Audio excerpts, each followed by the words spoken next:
Welcome to Cow Talks. I'm Chris Pravat, Beef Cattle and Forage Commodity Director for the Alabama Farmers Federation. And I am Marcelo Valau, Forage Extension Specialist with the University of Florida. And this is our podcast, where we dive deep into the main topics affecting livestock and forage production in the southeastern United States. From the mainstream media to new technologies straight from our research stations. From cattle prices to international trade. From our pastures and beyond. Join us on this journey as we tackle the main issues affecting our producers and the sustainability of our production systems. Hello and welcome to Cow Talks. This is your host, Marcelo Valau, Forage Extension Specialist with the University of Florida. Today, I have a special guest, Dr. Samantha Wisely, Professor of Wildlife Ecology and Director of the Cervidae Health Research Initiative with the Institute of Food and Agricultural Sciences of the University of Florida. Dr. Wisely is here to join us to talk about deer production in the state. But wait a minute, is this a podcast about livestock or about wildlife? Well, turns out that deer is an important livestock industry in the state of Florida, with over 350 deer farms in the state, with over $1 million in sales every year, and more than $200 million in inventory. Without considering the native population, deer is a big industry in our state. And the cool thing about that is that we have a whole group of researchers with the University of Florida dedicated to look into deer production and health. And I'm proud of being part of this initiative. So Sam, welcome. Thank you so much. It's delightful to be here. Tell me a little bit more about CHeRI. What is CHeRI? Right. How it come to be? So CHeRI is the Cervidae Health Research Initiative, and we are a state-funded initiative in IFAS. And the money was asked for by deer farmers in Florida. Turns out that there are more than 350 deer farms in Florida. Most of them produce white-tailed deer for the purposes of trophy hunting. And like all wildlife species, they have diseases that plague them. But they didn't really know what was impacting them. And so really our first mission was to find out what are the diseases that impact white-tailed deer in Florida.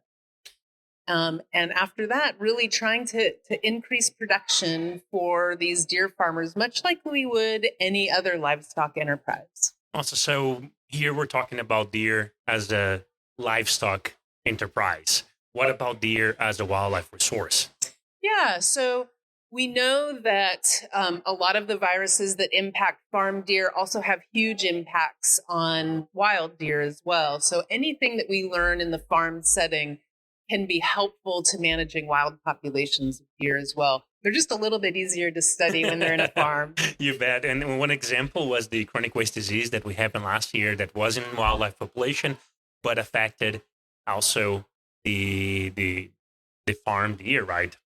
Yeah, so they were impacted in that they were quarantined, but there hasn't been any CWD found in farm deer in Florida. I want to get back at that a little bit later, because I want to explore a little bit more about CHeRI and what it is and what the services that we provide as a group, because we have a lot of faculty working on multiple areas. So I'm proud to be a member working on the forage side with the walker and the nutrition, but we have entomologists, we have veterinarians, we have virologists, a lot of people. Absolutely. So we really take what we call a One Health approach to studying diseases of deer. So understanding the wildlife side, understanding the people side, understanding how insects and arthropods play into this, really trying to get a very holistic view of that. And I really appreciate that so many different faculty at University of Florida have been willing to take part in the research and the extension programming that happens here, because a lot of the viruses that impact deer are actually insect-borne. Insect-borne. And what's the relationship between the viruses affecting deer, or we can make it broad in terms of diseases affecting deer, and the interface with commercial livestock, and then also with humans, because we have that interface with humans also, right? Yeah, so it's complicated, right? You've already talked about, 3 different entities, but at the same time, it's really important that we include all of them. So, for instance, there are multiple diseases that can affect cattle that also impact deer. Understanding what transmission occurs between them can help keep both deer and cattle healthier. But also, we know that there are some pathogens that impact deer that also impact people and vice versa. A good example is SARS-CoV-2. Mm-hmm. It turns out that white-tailed deer are a good reservoir for this pathogen. So we took a bit of time trying to understand COVID in deer this last couple years. Interesting. Yeah, that was a very interesting research that we saw in our retreat. Also, how those viruses was a lot of learning for me, because definitely not my area of expertise. So, what are the services that the group provides to our farmers? Yeah. So I would say the bread and butter of CHeRI really is the deer hotline that we have. So any deer farmer in Florida can call the deer hotline if they have a sick or dead deer. We will send out necropsy technicians. They will take tissues from that dead animal or draw blood from a live animal.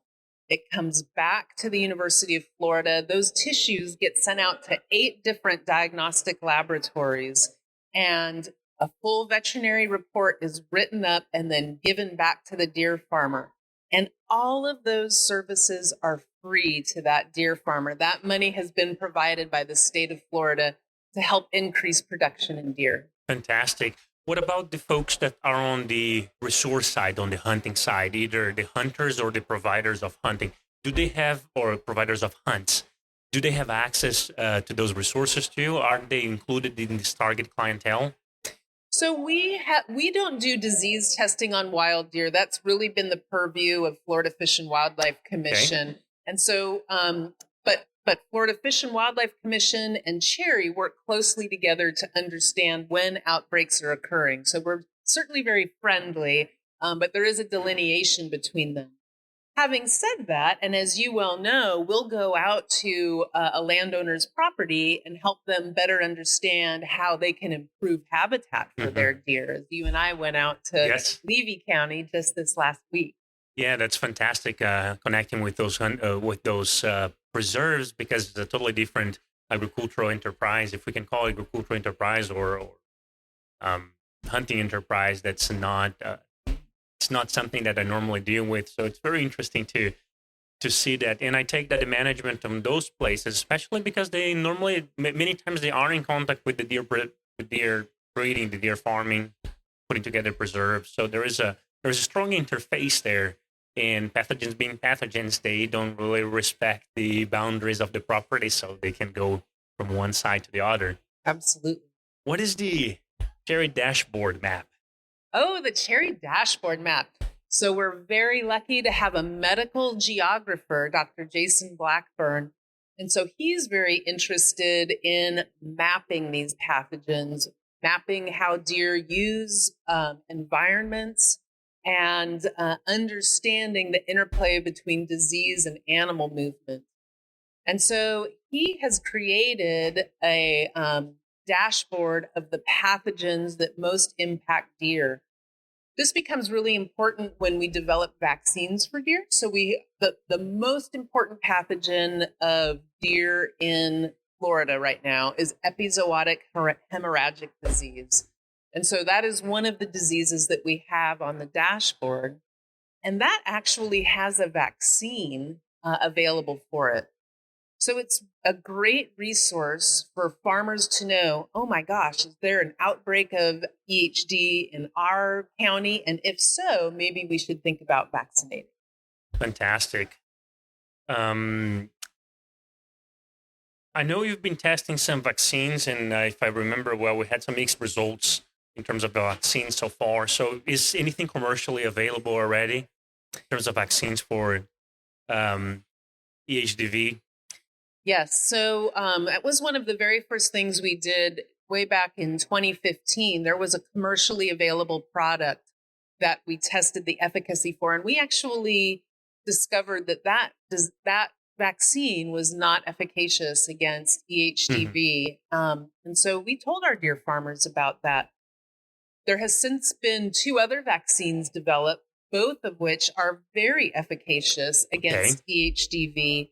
And so one of them is now licensed. It still needs to be purchased by veterinarians, or a prescription needs to come from veterinarians, but it has decreased mortality by almost 25% on farms that have used it. And that translates anywhere from $10,000 to $40,000 in savings a year. Wow, that's a significant amount of money.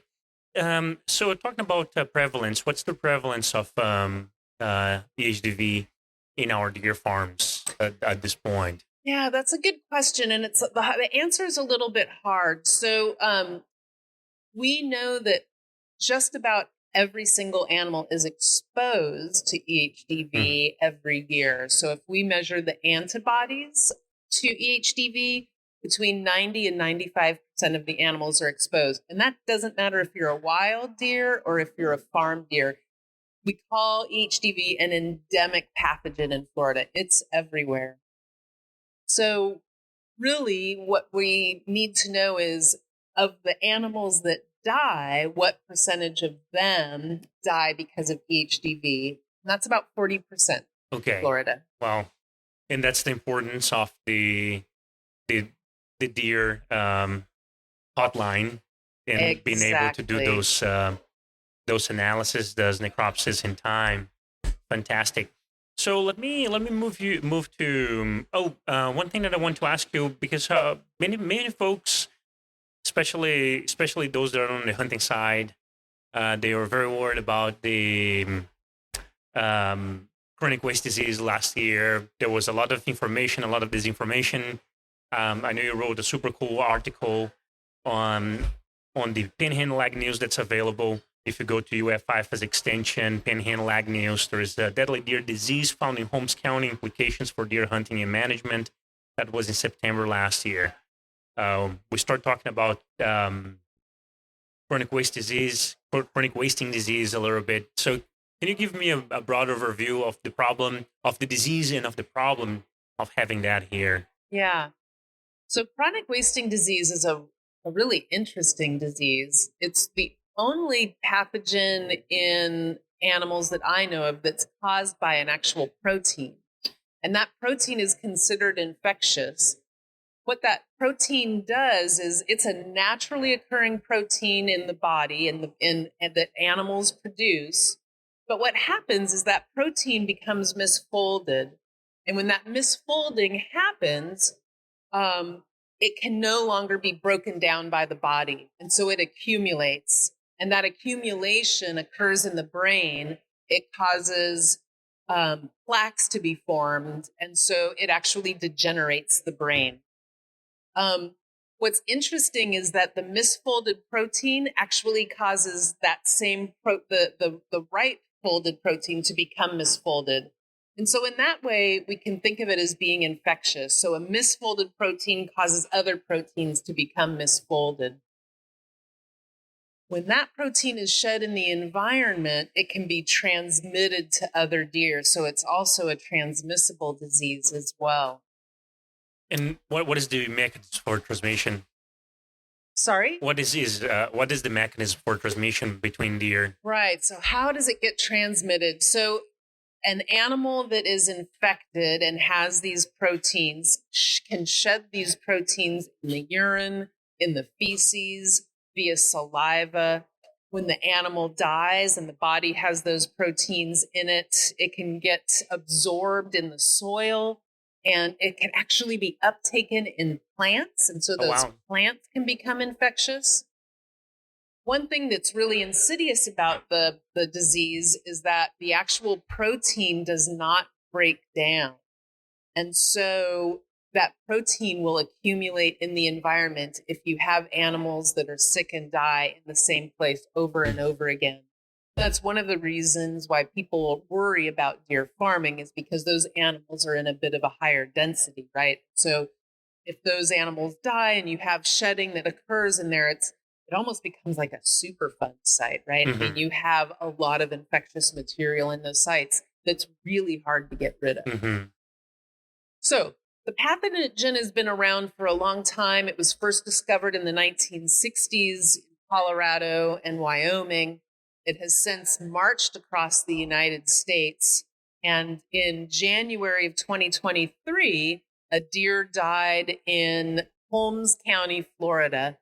And that animal was tested in June of 2023. It had been put in the freezer for a while, and it was found to be positive. This was a wild doe that was hit by a vehicle and was tested during regular surveillance for chronic wasting disease that's occurred since 2012. So we've been looking for CWD in Florida since 2012. A management zone for chronic wasting disease was created in Holmes County. There was enhanced surveillance. People were looking for chronic wasting disease in hunted deer, in road-killed deer, and no other cases have yet been found. So fingers crossed, it might be a one-off. At least for now, we don't see any other cases of chronic wasting disease in Florida. Hopefully so. Yeah, hopefully we don't get anything. But it is in many other locations across the United States and Canada, and also in deer farms and other places. That is true. Absolutely. Is there any prevention or preventive or mitigation other than pulling? Yeah. So, I mean, I'm not even sure that we would call culling mitigation. It sort of decreases the increased spread, but in terms of preventing it coming to an area, transportation of movement of deer has been cut pretty much throughout the United States, and yet we still see it moving. And the more we learn about chronic wasting disease, the more we learn about how it can be transported in things other than deer. There have been some recent studies to come out to show that ticks can transmit chronic wasting disease, that it can be transported and infected, and that grass and other plants can uptake chronic wasting disease prions and then transmit it to animals as well. So there's lots of potential mechanisms for spread, and I think people talk about the inevitability of it being throughout the United States eventually. And that can pretty much wipe deer production, or? Well, that remains to be seen, doesn't it? I think that the future is a little bit unknown. We know that in populations of wild deer where chronic wasting disease has been around for decades and decades, it changes the demography of the population. There are fewer older animals than in populations. Is it going to cause white-tailed deer to go extinct? I don't think so, but it's definitely going to change the demographic structure of those populations.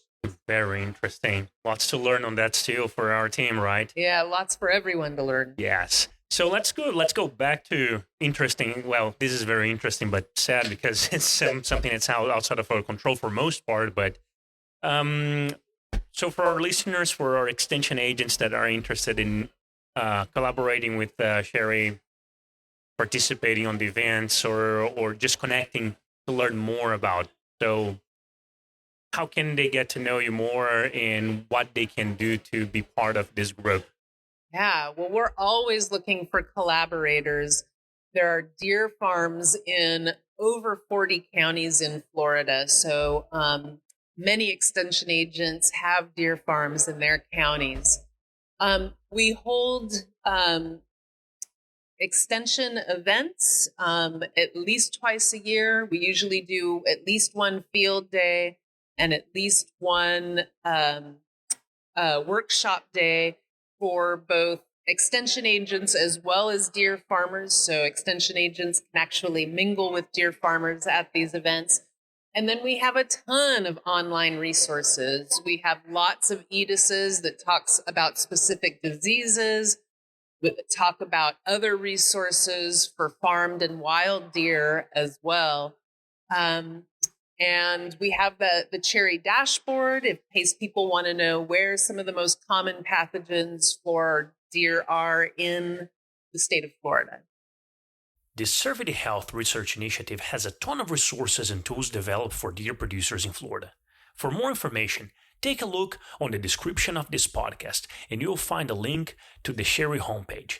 There, you're going to find a lot of resources, information, and contact to reach some of our main researchers. And we also find the Deer Hotline, a free diagnostic testing for epizootic hemorrhagic disease or blue tongue for farm deer in the state of Florida. This podcast was produced by Marcelo Valau and Ashley Kuhn and brought to you by the University of Florida IFAS Forage Team. Thank you for joining us on this Cow Talks podcast. We hope you have enjoyed this conversation. If you have any questions, ideas, follow-ups, or comments, please reach out to us through our email, forages@ifas.ufl.edu. That is forages@ifas.ufl.edu. Or find us on our social media, uf.forages on Instagram, UF Forage Team on Facebook, or UF IFAS Forages on YouTube.